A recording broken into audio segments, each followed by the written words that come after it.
स्वागत है मेरे सभी प्यारे प्यारे बच्चों का। हमने अपने चैप्टर में पढ़ा था कि मिक्सचर क्या होता है। हमने फिर टाइप्स ऑफ मिक्सचर पढ़ा, होमोजेनियस मिक्सचर, हेटेरोजेनियस मिक्सचर। फिर हमने देखा होमोजेनियस मिक्सचर के अंदर सॉल्यूशन और हेटेरोजेनियस मिक्सचर के अंदर सस्पेंशन और कोलेडन।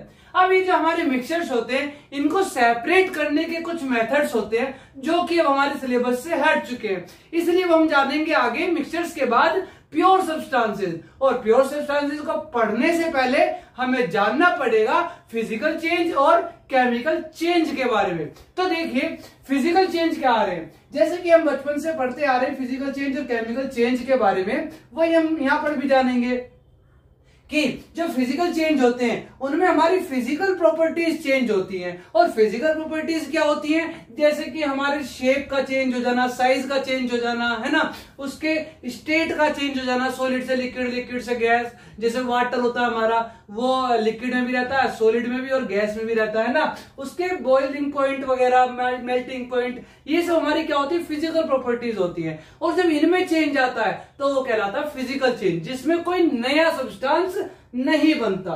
फिर वही आता है हमारा केमिकल चेंज।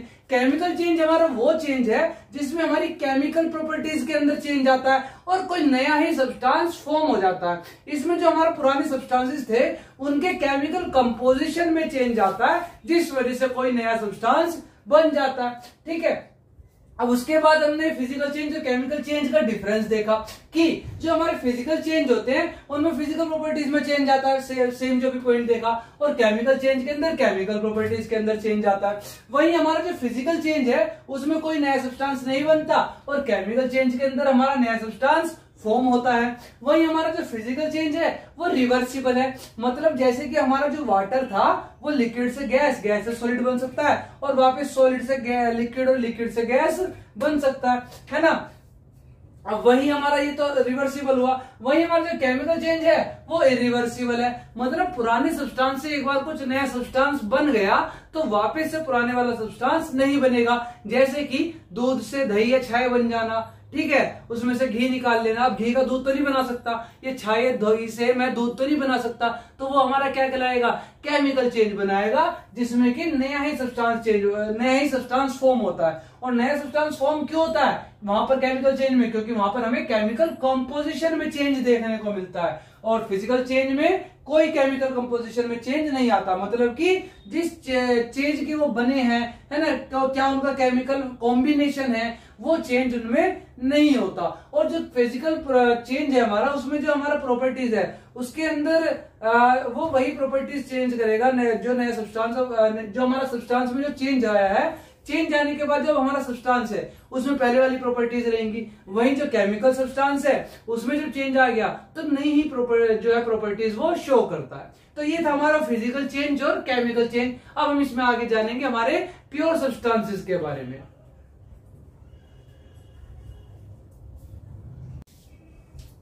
अब जैसे कि हमने चैप्टर की शुरुआत में ही देखा था कि हर वो मैटर जिसके जो पार्टिकल्स है वो अलग अलग टाइप के बने वो मिक्सचर है, और अगर कोई मैटर ऐसा है जिसके पार्टिकल्स सेम टाइप के हैं, एक जैसे पार्टिकल्स है सभी पार्टिकल्स, तो वो क्या कहलाएगा, वो कहलाएगा हमारा प्योर सब्सटेंस। तो प्योर सब्सटेंस क्या हुआ हमारा, ऐसे सब्सटेंस जो कि सिंगल टाइप के पार्टिकल्स से बने हैं और उनके हर पार्टिकल का जो केमिकल नेचर है वो क्या है, सेम है, मतलब सारे पार्टिकल्स एक जैसे हैं, तो वो क्या कहलाएंगे, हमारे प्योर सब्सटेंसेस कहलाएंगे, ऐसे सब्सटेंसेस। अब इसके बाद जो हमारे प्योर सब्सटेंसेस हैं ये टू टाइप्स में या टू कैटेगरीज में डिवाइड हो जाते हैं। कौन कौन, एलिमेंट्स और कंपाउंड।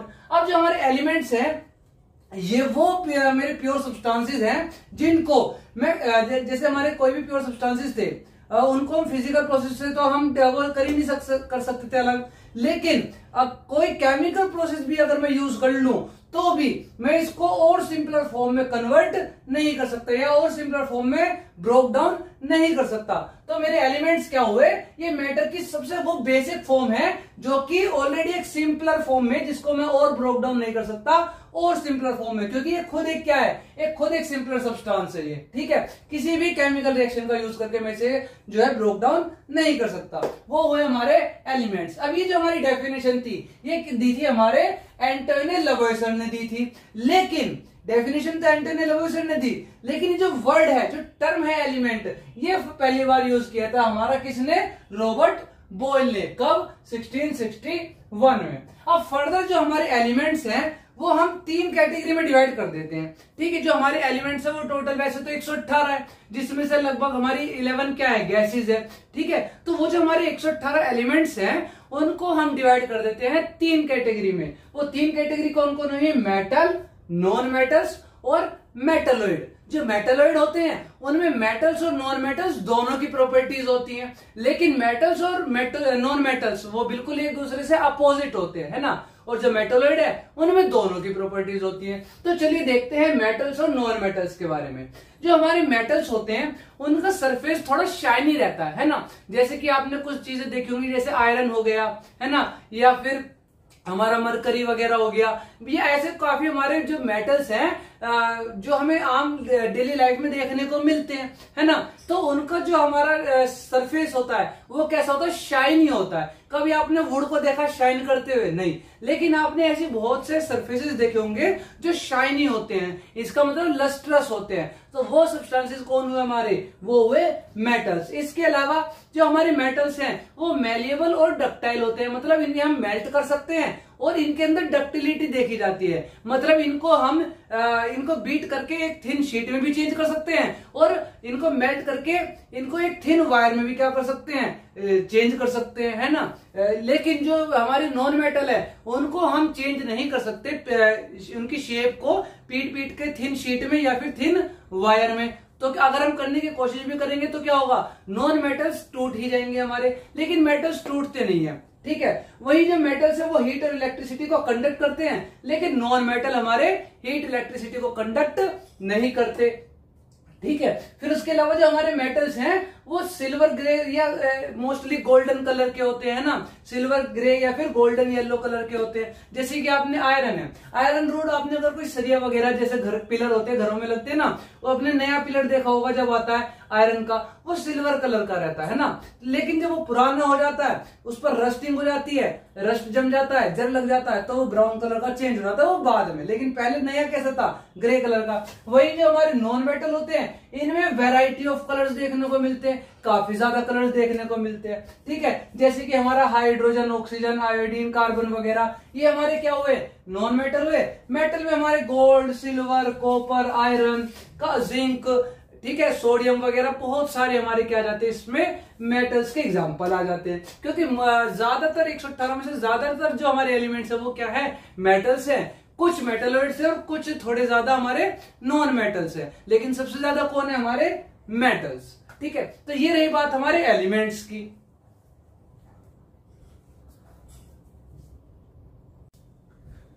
अभी हमने जाना हमारे एलिमेंट्स के अंदर मेटल्स और नॉन मेटल्स के बारे में। मेटलॉइड्स भी होते हैं जो दोनों की ही प्रॉपर्टी लेकर बैठे हैं, मेटल्स की भी और नॉन मेटल्स की भी, है ना।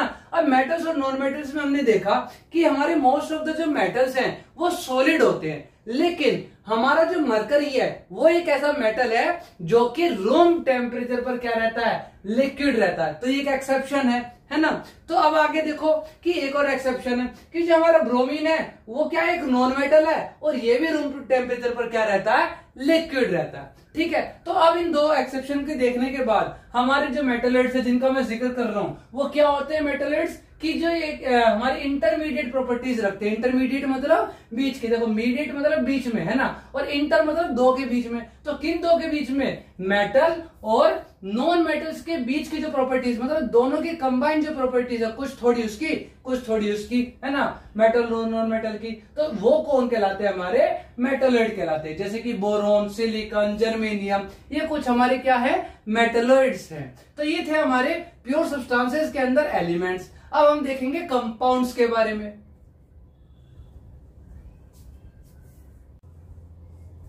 अब हम देखते हैं हमारे कंपाउंड्स के बारे में। जैसे कि हमने देखा कि एलिमेंट्स हमारी सिंपलर फॉर्म हैं किसी भी सब्सटेंस की, किसी भी मेटल की, किसी भी मैटर की, है ना। तो अगर हम ऐसे एलिमेंट्स को अगर मिला दे आपस में तो हमारे क्या बनते हैं, कंपाउंड्स बनते हैं। तो कंपाउंड क्या हुए, ऐसे सब्सटेंसेस जो कि दो या दो से ज्यादा एलिमेंट से मिलके बने हुए हैं, जिनका जो केमिकल फॉर्मूला होता है या केमिकली जो कंबाइन होते हैं वो आपस में वो एक फिक्स्ड प्रोपोर्शन में कंबाइन होते हैं। जैसे कि आप सबने सुना होगा कि वाटर, और वाटर का केमिकल फॉर्मूला क्या रहता है हमारा, H2O रहता है। ठीक है, क्या रहता है, H2O रहता है। तो इसमें H क्या है, हाइड्रोजन, और क्या है, ऑक्सीजन। और जब हाइड्रोजन, दो हाइड्रोजन मिले एक ऑक्सीजन के साथ तो क्या बना, वाटर बना, H2O। तो इसीलिए क्या कह रहा है कि फिक्स्ड प्रोपोर्शन रहेगा हर बार, मतलब हर बार जब दो हाइड्रोजन और एक ऑक्सीजन मिलेंगे तभी वाटर मिलेगा। अगर हाइड्रोजन कम ऑक्सीजन ज्यादा हो गई या हाइड्रोजन दो ऑक्सीजन दो हो गई, मतलब गिनती जो है अलग हो गई, तब ये वाटर नहीं बनेगा, तो वो कुछ और ही बन जाएगा। इसलिए कह रहा है कि कोई भी जो वाटर हो, पूरी बाल्टी में मेरा पानी भरा हुआ है, मैं कोई भी पानी का एक कण भी उठा लू ना तो वो भी उसका क्या रहेगा, केमिकल कंपोजिशन फिक्स रहेगा, क्या रहेगा, H2O। मतलब हर कण में पानी के जो फॉर्मूला है उसके केमिकल फॉर्मूला वो क्या है, H2O है, हर बार H2O रहेगा। इसीलिए हम इसे क्या कह रहे हैं, इसीलिए हम इसे प्योर सब्सटेंस भी कह रहे हैं, क्योंकि प्योर सब्सटेंस कौन होते हैं, जिनके हर पार्टिकल क्या रहते हैं, एक जैसे रहते हैं। तो पानी का हर पार्टिकल क्या है, H2O है। इसीलिए हमारे जो कंपाउंड होते हैं जो कि अलग अलग एलिमेंट्स, हाइड्रोजन एक अलग एलिमेंट है, ऑक्सीजन एक अलग एलिमेंट है, तो अलग अलग एलिमेंट से मिलकर बनने वाले जो सब्सटेंसेस होते हैं जिनका एक फिक्स्ड प्रोपोर्शन होता है वो क्या कहलाते हैं, कंपाउंड कहलाते हैं। और ये साथ ही प्योर सब्सटेंस भी होते हैं क्योंकि इनका जो कंपोजिशन है वो सेम रहता है हमेशा, है ना, हर पार्टिकल का इनका सेम कंपोजिशन है। अब इसके बाद ये कह रहा है कि वही बात, कंपाउंड का क्या है, सेम कंपोजिशन है थ्रू आउट, लेकिन इनको हम ब्रोक डाउन कर सकते हैं केमिकल प्रोसेसेस के जरिए, क्योंकि एलिमेंट से मिलके बने हैं ना, तो हम इनको केमिकल प्रोसेस का यूज करके जो कंपाउंड है इनको हम तोड़ सकते हैं, किसमें, सिंगल एलिमेंट में, क्योंकि एलिमेंट से मिलके बने कंपाउंड तो उन्हें फिर अलग भी कर सकते हैं हम केमिकल प्रोसेस का यूज करके। लेकिन एलिमेंट्स को हम और अलग नहीं कर सकते थे, है ना, वो सबसे सिंपलर फॉर्म है। अब इसके बाद हमारे कंपाउंड्स की कैरेक्टरिस्टिक्स की जो प्रॉपर्टीज होती है कंपाउंड की, ये डिफर होती है इनके कॉन्स्टिट्यूएंट्स से। और कॉन्स्टिट्यूएंट्स कौन है, इनके एलिमेंट्स। मतलब हाइड्रोजन की एक अलग प्रॉपर्टी है, जैसे कि हाइड्रोजन एक गैस है, ऑक्सीजन की एक अलग प्रॉपर्टी है, ऑक्सीजन एक गैस है। लेकिन जब मैंने हाइड्रोजन और ऑक्सीजन को मिलाया तो क्या बना, वाटर बना, जो कि क्या एक लिक्विड है। तो इनके जो हमारे जो एलिमेंट्स होते हैं उनकी अलग प्रॉपर्टीज होती है, लेकिन जब एलिमेंट्स को मिला देता हूं मैं तो जो नया सब्सटेंस बना, एक कंपाउंड बना, वो उसकी प्रॉपर्टीज कुछ अलग ही होती है अपने कॉन्स्टिट्यूएंट से।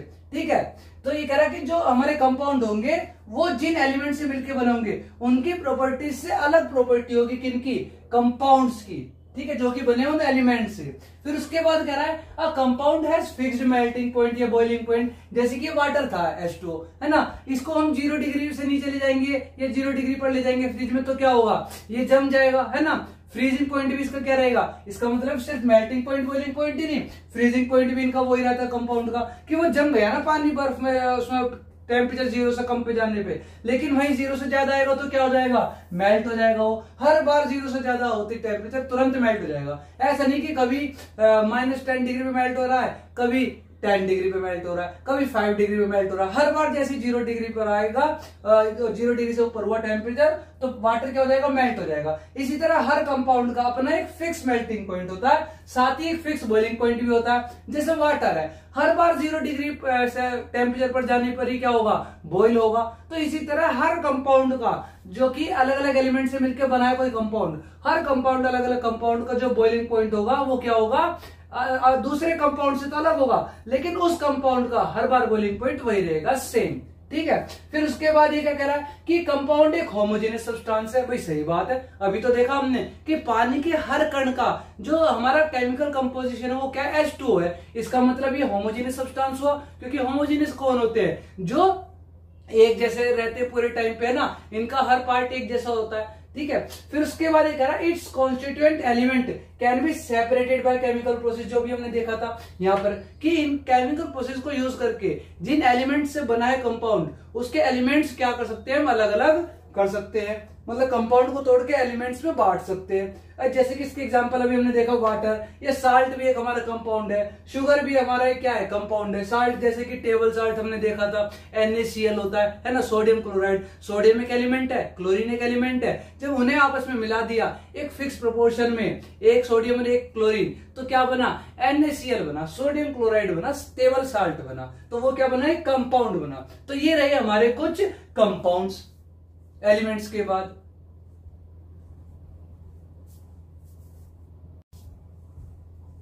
अब वैसे तो हमने मिक्सचर और कंपाउंड्स के बारे में पढ़ लिया था कि मिक्सचर के जो पार्टिकल्स होंगे वो अलग अलग होंगे, ठीक है। वही जो कंपाउंड है वो एक एलिमेंट से मिलके जो है बना है, पर वो उनका जो कंपोजिशन है वो थ्रू आउट सेम होगा। लेकिन मिक्सचर्स का कंपोजिशन थ्रू आउट सेम नहीं होगा, है ना। वही कई पार्टिकल्स कैसे मिले हुए हैं, कहीं कैसे मिले हुए।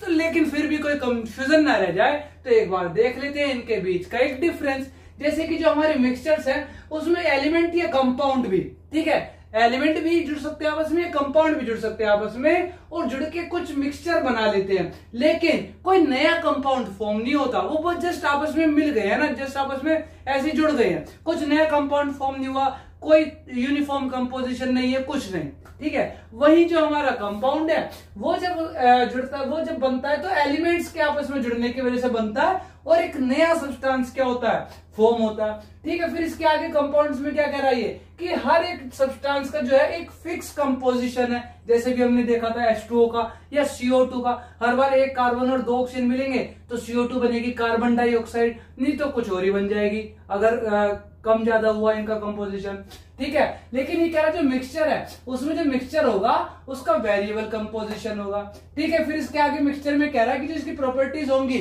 वो सेम होगी उसके सब्स्टिट्यूएंट सब्सटेंसेस की। मतलब जिन एलिमेंट्स और कंपाउंड से को आपस में मिला करके मैंने एक ऐसे ही मिक्सचर बना दिया कुछ भी, तो उसकी जो प्रॉपर्टीज होंगी वो सेम होंगी उसके जो है कॉन्स्टिट्यूएंट से की, जो जिनसे वो मिलके बना है मिक्सचर, उनकी जैसी सेम प्रॉपर्टी होगी। लेकिन वही जो हमारा कंपाउंड है वो जिन एलिमेंट से मिलके बना है उनकी प्रॉपर्टी कुछ और होगी। लेकिन अब जो कंपाउंड बन गया उनसे मिलकर, उनके उस कंपाउंड की प्रॉपर्टी बिल्कुल अलग होगी उन एलिमेंट से, ठीक है। जैसे हमने देखा था कि हाइड्रोजन जो है गैस है, ऑक्सीजन एक गैस है, वही इन दोनों को मिला दिया तो वाटर बन गया, लिक्विड, है ना, H2O, ठीक है। फिर इसके आगे अगला पॉइंट क्या कह रहा है कि जो हमारे मिक्सचर है इसके जो कॉन्स्टिट्यूएंट्स होंगे वो सेपरेट किए जा सकते हैं फिजिकल मेथड से। वही जो कंपाउंड्स हैं जिसके कॉन्स्टिट्यूएंट्स कौन है, एलिमेंट्स, एलिमेंट से मिलकर बना कंपाउंड, उनको अलग करने के लिए हमें क्या लगेंगे, केमिकल रिएक्शंस लगेंगे, केमिकल मेथड्स का यूज करना पड़ेगा ये कंपाउंड्स के कॉन्स्टिट्यूएंट्स को अलग करने के। यानी कि जिन एलिमेंट से मिलकर कंपाउंड बना है उन एलिमेंट्स को अलग अलग करने के लिए हमें क्या यूज करने पड़ेंगे, केमिकल प्रोसेस यूज करने पड़ेंगे। फिजिकल प्रोसेस से ये अलग नहीं होंगे। वही किससे अलग हो रहा है, फिजिकल मेथड या फिजिकल प्रोसेस से जो मिक्सचर्स के जो कंपोनेंट्स है वो क्या हो रहे हैं, अलग हो जा रहे हैं। तो अब हमारा ये भी क्लियर है मिक्सचर और कंपाउंड के बीच का डिफरेंस, ठीक है। अब देख लेते हैं एक बार इस चैप्टर की एक शॉर्ट समरी।